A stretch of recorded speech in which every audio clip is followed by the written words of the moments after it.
આજે હું અને વ્રજનીબેન બંને ફિશ માટે ફૂડ લેવા ગયા હતા અને ત્યાં રાજ એક્વેરિયમની અંદર બિલાડીના બચ્ચાનું જોયા હતા. તો વ્રજનીબેનને વધારે મજા આવી ગઈ, એટલા માટે વ્રજનીબેન તેની સાથે રમવા મળ્યા હતા અને તેની સાથે ખૂબ જ મસ્તી કરી અને વ્રજનીબેનને ખૂબ જ હેપી થઈ ગઈ અને વ્રજનીબેનને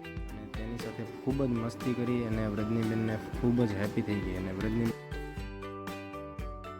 બિલાડી મારે ઘરે જ લઈ જવી છે.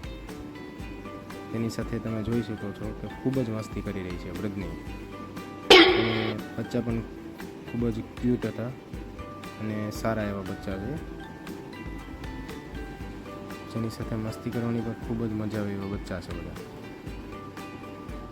વ્રજનીબેન એની સાથે મસ્તી કરે છે, તમે જોઈ શકો છો. જો વ્રજની કહે છે મને લઈ લ્યો પપ્પા, લઈ જ લ્યો, ઘરે જ લઈ જવું છે, એવું બધું મને કહેવા લાગી છે વ્રજની.